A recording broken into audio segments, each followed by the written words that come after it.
Kita akan membuka Alkitab kita membaca dan merenungkan bersama di dalam Yunus pasal 1 ayat yang ke-16 dan 17. Orang-orang itu menjadi sangat takut kepada Tuhan, lalu mempersembahkan korban sembelihan bagi Tuhan, serta mengikrarkan nazar. Maka atas penentuan Tuhan, datanglah seekor ikan besar yang menelan Yunus, dan Yunus tinggal di dalam perut ikan itu 3 hari malam lamanya. Beri kemuliaan bagi Tuhan Yesus. Silakan duduk. Saya memberikan tema khotbah hari ini, takut kepada Tuhan. Amin. Takut kepada Tuhan itu menjadi mutlak bagi orang percaya. Orang yang percaya kepada Tuhan wajib belajar takut kepada Tuhan. Karena di luar Tuhan kita akan binasa. Orang yang takut kepada Tuhan, dia akan mau melaksanakan semua perintah Tuhan. Amin. Orang yang takut kepada Tuhan, dia mau belajar untuk taat kepada Tuhan. Orang yang takut kepada Tuhan, dia mau belajar hidup di dalam Tuhan. Orang yang takut pada Tuhan, dia mau belajar untuk sungguh-sungguh dengan Tuhan. Orang yang takut pada Tuhan, dia mau belajar intim dengan Tuhan, bergaul karib dengan Tuhan, seperti Henok. Henok dia menjadi orang yang taat pada Tuhan, bergaul karib dengan Tuhan. Maka Alkitab membuktikan bahwa Henok diangkat ke sorga, tidak mengalami kematian. Amin. Itulah tipe orang yang hidupnya takut akan Tuhan dan mau melakukan semua kehendak Tuhan. Kita lihat di sini dari pembacaan ini, ya. Orang-orang itu menjadi sangat takut kepada Tuhan. Kenapa mereka menjadi takut sama Tuhan? Karena ada satu kejadian yang sangat menakutkan. Ada satu kejadian yang sangat-sangat memukul hati mereka, membuat mereka menjadi takut. Apa yang akan terjadi dengan hidup kita? Dan oleh karena ketakutan itu, mereka mempersembahkan korban bagi Tuhan. Amin. Tanpa ada masalah itu, tanpa ada persoalan yang mereka hadapi, tidak ada mereka mau ingat kepada Tuhan. Tetapi dengan demikian masalah yang mereka hadapi itu, mereka kembali ingat akan Tuhan. Bahasanya kita kembali kepada Tuhan. Yunus dipanggil Tuhan, dia tidak berani melaksanakan panggilan itu, lalu kemudian dia lari ke tempat lain. Apa yang terjadi? Ketika Yunus lari, ada masalah terjadi. Ya, ada masalah terjadi di dalam kapal. Orang-orang itu menjadi sangat takut kepada Tuhan, lalu mempersembahkan korban sembelihan bagi Tuhan serta mengikrarkan nazar. Maka atas penentuan Tuhan, datanglah seekor ikan besar yang menelan Yunus, dan Yunus tinggal di dalam perut ikan itu 3 hari 3 malam lamanya. Amin. Manusia itu kira-kira bertahan hidup berapa hari?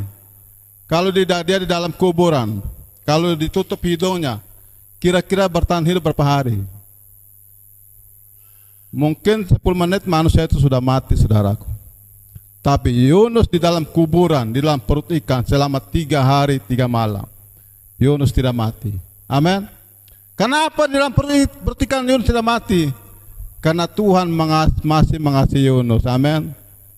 Tuhan mau pakai Yunus. Tuhan memerlukan seorang Yunus untuk melakukan tugas yang besar. Itulah ketika Yunus melarikan diri daripada kasih Tuhan, Yunus dibuang, dan oleh penentuan Tuhan perintahkan seekor ikan menelan Yunus. Kenapa Yunus dalam perut ikan belum mati? Karena Tuhan butuh Yunus. Amin. Bilang, Tuhan butuh hidup saya. Tuhan butuh hidup saya untuk melakukan kebaikan, untuk melakukan kehendak Tuhan, untuk melakukan perintah Tuhan. Amin. Karena ada pekerjaan besar yang harus Tuhan pakai Yunus untuk pergi ke Niniwe. Untuk apa? Ada 120.000 jiwa di Niniwe yang harus diselamatkan. Amin. Yang harus diselamatkan. Karena kalau tidak, maka 127.000 jiwa di Niniwe akan dibinasakan Tuhan. Maka Tuhan masih memberikan kesempatan bagi orang Niniwe melalui Yunus agar mereka boleh kembali ke jalan yang benar. Amin.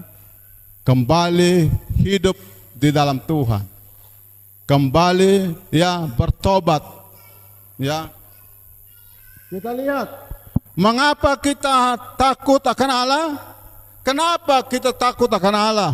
Ya. Kita harus takut kepada Allah karena Allah menciptakan langit dan bumi. Amin. Langit, bumi, laut, darat, udara, semuanya yang kita nikmat hari ini itu adalah ciptaan Tuhan. Di Yunus 1 ayat ke-9 dibilang apa? Sahutnya kepada mereka, aku seorang Ibrani, aku takut akan Tuhan, Allah yang punya langit, yang telah menjadikan lautan dan daratan. Berikan melalui Tuhan Yesus. Hari ini kita belajar takut pada Tuhan, karena bumi yang kita pijak saat ini milik Tuhan. Bumi yang kita injak saat ini milik Tuhan.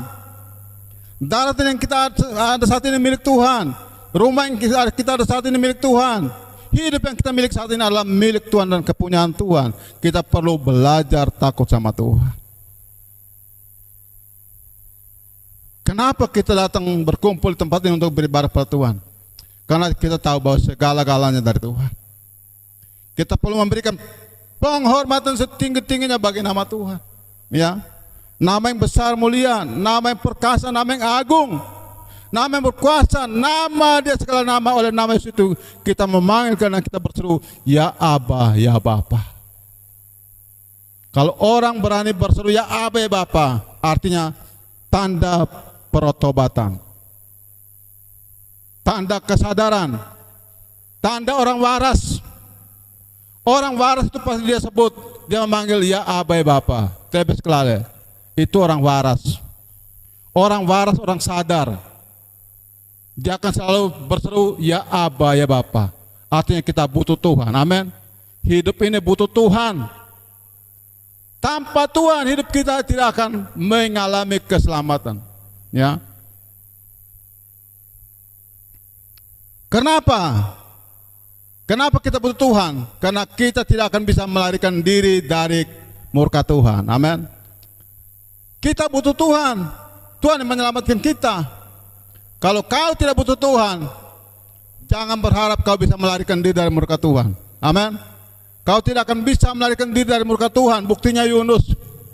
Yunus coba melarikan diri dari kasih Tuhan. Tuhan perintahkan gelombang laut yang besar menerpa perahu mereka. Kita butuh Tuhan, artinya bahwa kita tidak akan bisa melarikan diri dari murka Tuhan. Kita butuh Yesus. Yunus 1 ayat 4 dan 5. Kita baca sama-sama. Yunus pasal 1 ayat 4 dan 5, 1, 2, 3. Tetapi Tuhan menurunkan angin ribut ke laut, lalu terjadilah badai besar, sehingga kapal itu hampir-hampir terpukul hancur. Awak kapal menjadi takut, masing-masing berteriak-teriak kepada Allahnya, dan mereka membuang ke dalam laut segala muatan kapal itu untuk meringankannya. Tetapi Yunus telah turun ke dalam ruang kapal yang paling bawah dan berbaring di situ, lalu tertidur dengan nyenyak. Amin. Gelombang menerpa kapal itu. Hampir-hampir kapal itu dihancurkan.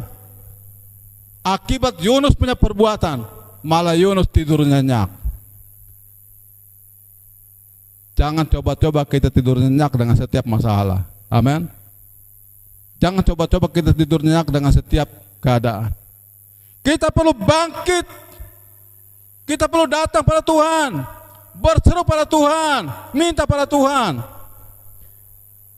Kita lihat di sini ketika angin, tetapi Tuhan menurunkan angin ribut ke dalam laut. Terjadilah badai besar sehingga kapal itu hampir-hampir terpukul hancur. Awak kapal menjadi takut, masing-masing berteriak kepada Allah. Allah apa? Mereka masing-masing berteriak bukan Allah hidup, tapi mereka berteriak kepada berhala, Baal. Itu makanya semakin goyang, semakin mengamuk laut. Orang-orang dalam kapal itu orang-orang yang tidak kenal Tuhan, yang menyembah berhala, yang hidup berharap pada batu kayu, berhala buatan tangan. Mereka takut itu, mereka berseru, tidak mempan, saudaraku. Oleh sebab itu melalui persoalan itu mereka kembali mengenal Tuhan yang sebenarnya, ya. Mereka kembali mengenal Tuhan yang benar, yaitu Tuhan yang disembah oleh orang percaya. Salah satu adalah Yunus sendiri. Kita melihat di sini tujuan Allah memanggil orang percaya, kepercayaannya yaitu untuk membangun kembali manusia yang berkarakter baik, ya, berintegritas. Kenapa Tuhan memanggil Yunus? Karena ada masalah besar di Niniwe, yaitu orang-orang di Niniwe hidup dalam kejahatan, tidak mengenal Allah, tidak mengenal Tuhan. Mereka melakukan kejahatan demi kejahatan. Dan oleh sebab itu Tuhan butuh seorang Yunus untuk pergi ke Niniwe, untuk membangun kembali manusia di Niniwe, untuk mengubahkan karakter manusia di Niniwe, untuk kembalikan orang Niniwe dari kejahatan kepada yang baik. Tuhan butuh seorang Yunus. Walaupun dia melarikan diri, Tuhan angkat kembali. Karena apa? Karena 120.000 penduduk kota Niniwe itu harus diselamatkan. Amin.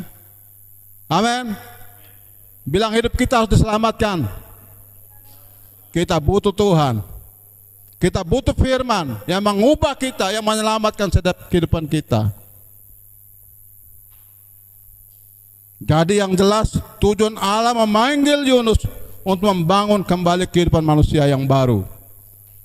Manusia yang berkarakter, berintegritas, manusia yang takut akan Tuhan, manusia yang bisa tinggalkan kejahatan dan kembali ke jalan yang benar. Tuhan memberi kuasa untuk membangun, bukan untuk meruntuhkan. Amin. Untuk membangun.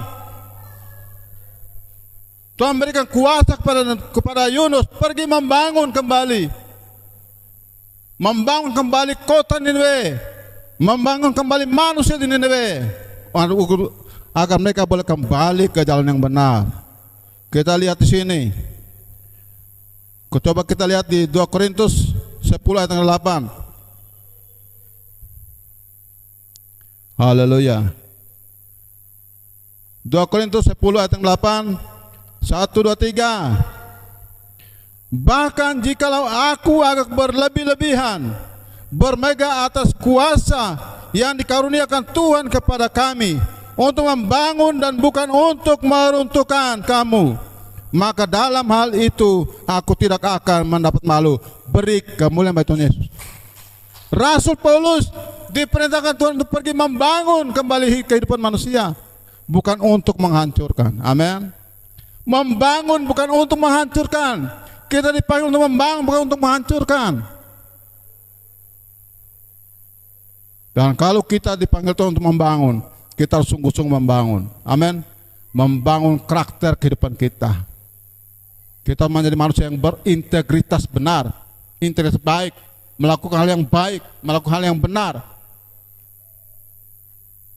Untuk membangun, ya, untuk membangun sebuah, ya, program kerja kita butuh pengorbanan, butuh waktu, butuh tenaga. Untuk membangun manusia, ya, yang berintegritas, yang berkarakter baik, butuh pengorbanan, saudara. Amin. Waktu, tenaga. Seperti kita datang hari ini, untuk mengubah karakter kita, kita butuh waktu. Kita berjuang, kita harus datang pada Dia. Hidup kita akan diubahkan Tuhan. Amin. Saat ini banyak sekali manusia melakukan hal-hal yang jahat. Kenapa? Karena mereka seolah-olah seperti tidak mau butuh Tuhan. Mereka tidak mau datang pada Tuhan.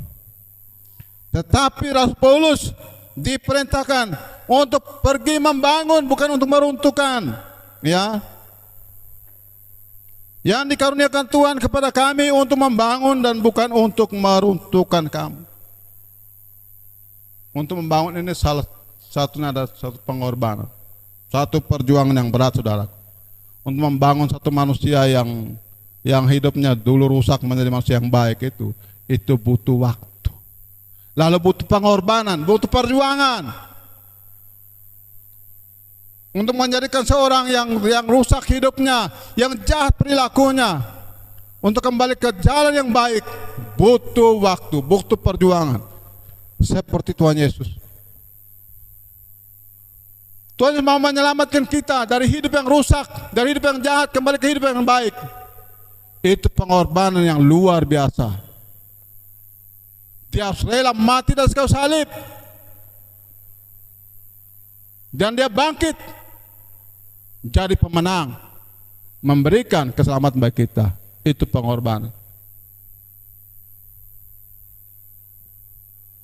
Membangun kembali kehidupan kita. Hari ini kita bersyukur. Kalau dulu hidup saya rusak, hidup saya hancur oleh karena dosa, oleh karena kejahatan. Kenapa hari ini saya bisa berubah? Karena firman. Amin. Karena firman. Firman itu kalau kita sungguh-sungguh dalam firman, firman itu akan membangun kembali hidup kita, mengubah kembali hidup kita, menjadikan hidup kita menjadi hidup yang berkarakter baik, perilaku baik, sikap kita baik, tutur kata kita baik, pikiran kita baik.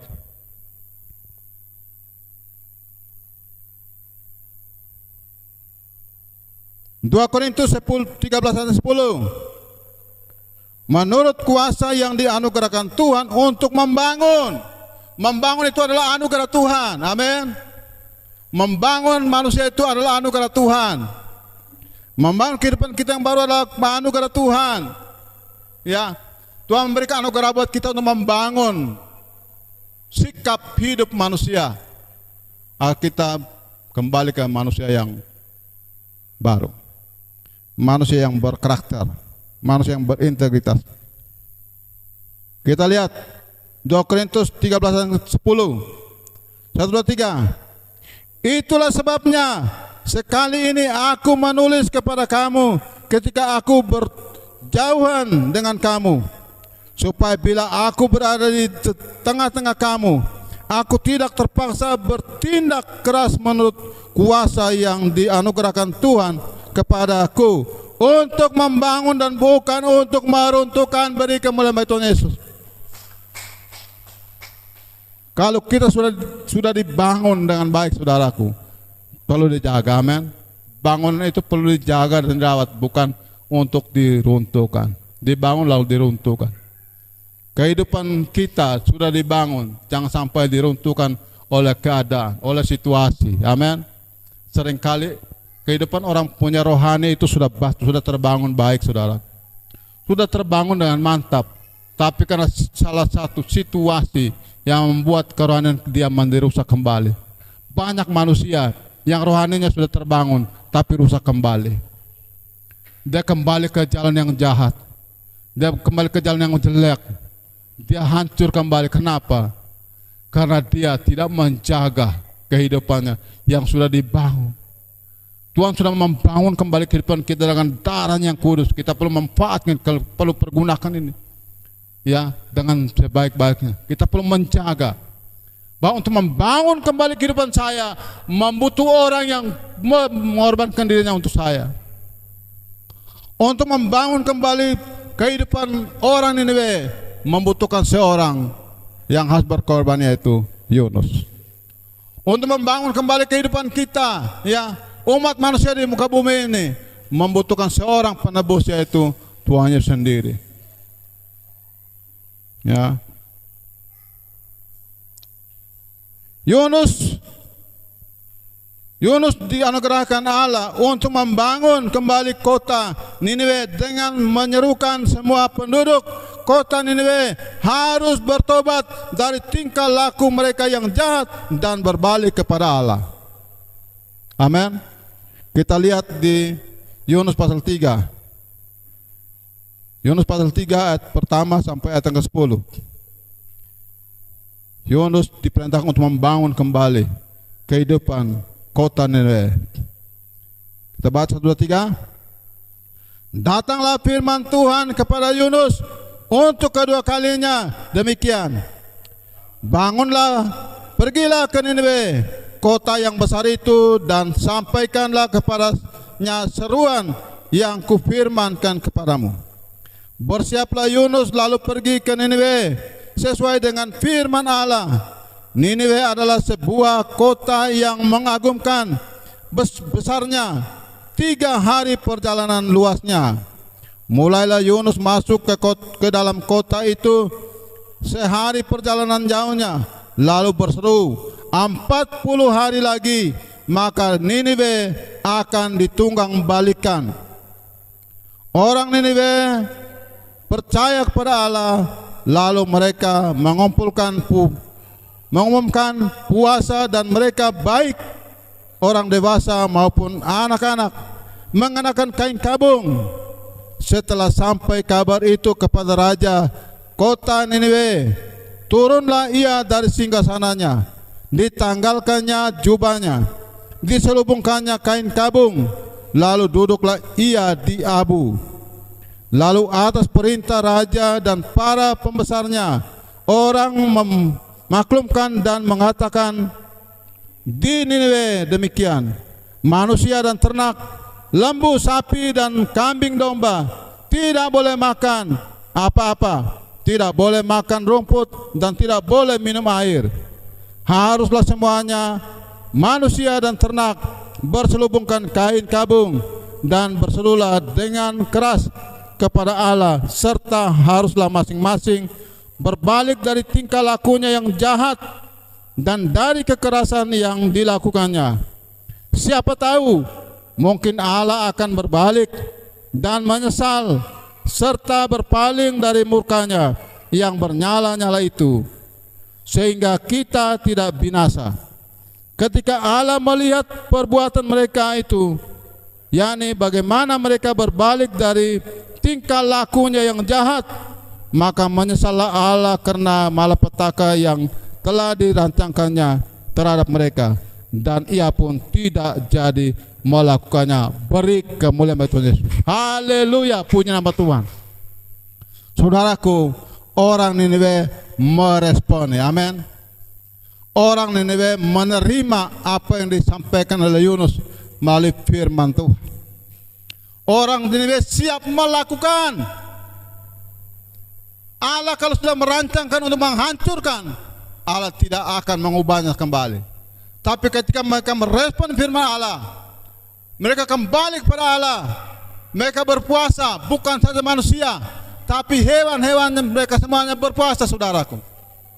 Bahkan raja besar ini, raja Niniwe yang hebat ini, saudaraku, dia turun bukan pakaian dengan pakaian kebesarannya, bukan pakaian dinasnya, saudaraku, tapi dia turun dengan pakaian perkabungan.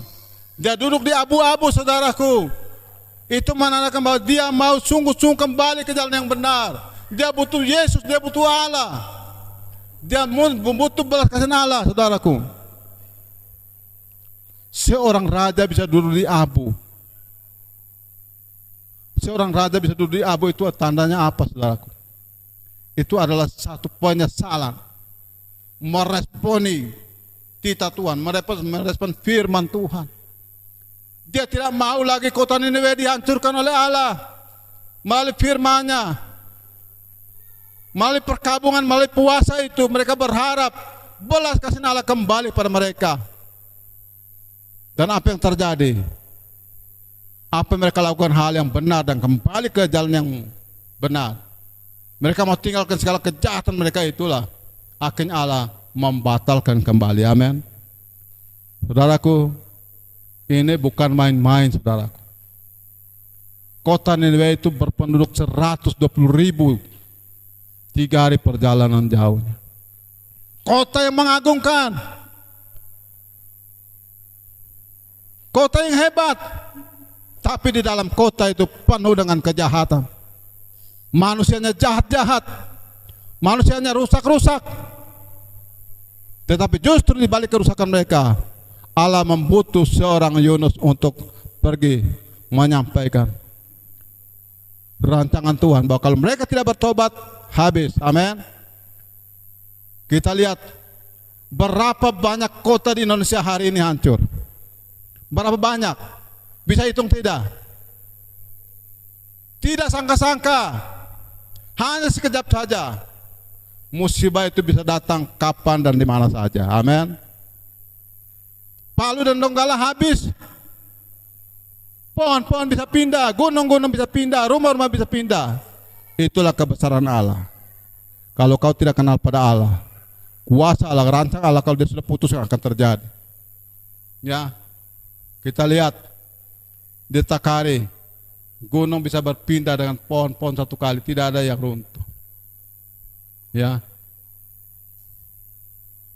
saya meyakini saudaraku, bahwa bumi ini ada roda api. Allah berkuasa memasang roda api ini di bawah kolong bumi ini, maka bumi ini akan bisa berjalan. Percaya tidak percaya, tapi sudah terjadi saudaraku. Amin. Sodom dengan Gomora habis karena tingkah laku kejahatan mereka. Habis. 2 kota hancur saudaraku, kota Sodom, kota Gomora. Habis dimakan api dari surga karena manusia-manusia yang jahat. Hari ini kita ada dalam kasih karunia Allah. Zaman kasih karunia ke Allah, zaman belas kasihan Allah. Zaman ini Tuhan butuh kita kembali ke jalan Tuhan. Zaman ini Tuhan butuh kita kembali ke jalan yang benar, kembali ke jalan Allah. Karena hidup kita dibutuhkan Allah untuk mengubah setiap karakter manusia. Amin. Untuk mengubah setiap karakter kehidupan manusia yang di atas, kembali ke jalan yang benar, kembali ke jalan Tuhan. Kota Niniwe yang mengagumkan, yang berpenduduk 120.000 orang, 3 hari perjalanan. Kita baca Yohanes 4 ayat 10-11.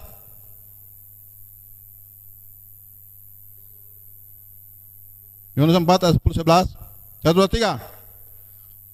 Lalu Allah berfirman, engkau sayang kepada pohon jarak itu, yang untuknya sedikit pun engkau tidak berjerih payah, dan yang tidak engkau tumbuhkan, yang tumbuhnya dalam 1 malam dan binasa dalam 1 malam pula.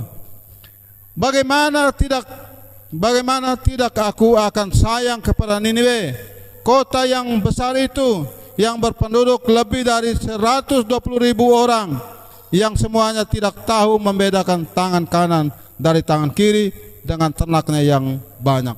Beri kemuliaan Tuhan Yesus. Allah masih mengasihi penduduk kota Niniwe sekalipun mereka melakukan kejahatan, sekalipun perbuatan mereka jahat. Tapi kota yang mengagumkan ini masih mendapatkan belas kasihan Tuhan. Amin. Hari ini kalau kita ada, itu karena belas kasihan Tuhan. Kota kita ini ada, ini karena belas kasihan Tuhan. Kota Tambua ini masih dipelihara Tuhan, itu karena belas kasihan Tuhan. Bangsa kita dipelihara Tuhan, itu karena belas kasihan Tuhan. Karena di dalam bangsa kita ini ada orang-orang sedang memuji dan menyembah Tuhan. Karena negara kita ini ada orang-orang sedang berdoa pada Tuhan, berseru pada Tuhan, memohon belas kasihan Tuhan. Ya, berdoa dan berpuasa, meminta kasih karunia Allah. Itulah bangsa kita sampai hari ini tetap terpelihara. Amin. Lihat di berita-berita, banyak negara-negara hancur, saudara. Kalau sudah mulai jauh daripada Tuhan, kalau sudah mulai menganggap diri terlalu hebat, Tuhan akan menunjukkan kemuliaannya yang terbesar supaya manusia bisa tahu. Hari ini kita dalam satu kasih karunia Tuhan, kita sungguh-sungguh ada dalam Tuhan. Oleh sebab itu, Bertobatlah sebelum dicampakkan ke dalam laut, sebelum masuk ke dalam perut ikan, sebelum air laut mengepung, sebelum lumut laut membelit hidupmu, sebelum tenggelam ke dasar bumi, sebelum pintunya terpalang di belakangmu, barulah mau bertobat, mohon ampun. Bertobat sebelum terjadi, amin. Jangan seperti Yunus. Yunus sudah ada di dalam laut, sudah diliput oleh air laut, sudah di dalam lumut-lumut. Di situ baru dia mau berdoa kepada Tuhan. Hari ini Tuhan mengingatkan kita melalui firman-Nya, mari kita mulai kembali kepada Tuhan. Sebelum dicampakkan ke dalam laut, ya. Sebelum masuk ke dalam perut ikan, sebelum air laut mengepung kita, sebelum lumut laut membelit kehidupan kita, sebelum tenggelam ke dasar bumi, mari kita bertobat. Amin. Mari kita kembali kepada Tuhan, sungguh-sungguh dengan Tuhan. Mari kita mulai jatuh cinta dengan Tuhan. Ku jatuh cinta padanya, tambah dan dalam, sehari lebih dalam Tuhan. Cinta dengan Tuhan, membangun keintiman dengan Tuhan, membangun hubungan yang lebih dekat, lebih akrab dengan Tuhan, saudaraku. Itulah maunya Tuhan, baik kita sebagai umat yang ditebus, umat yang dikasih Tuhan. Amin. Mari kita respon firman Tuhan hari ini. Katakan, saya adalah Yunus di saat ini. Saya adalah orang yang dipanggil Tuhan saat ini. Saya adalah orang yang dibutuhkan Tuhan saat ini. Saya membawa keluarga saya datang kepada Tuhan. Saya membawa hidup saya kepada Tuhan. Saya membawa keluarga saya datang kepada Tuhan. Karena hanya melalui Yesus, melalui Tuhan yang sudah berkorban buat kita, kita akan diselamatkan. Amin. Amin firman Tuhan. Beri kemuliaan Tuhan Yesus. Haleluya.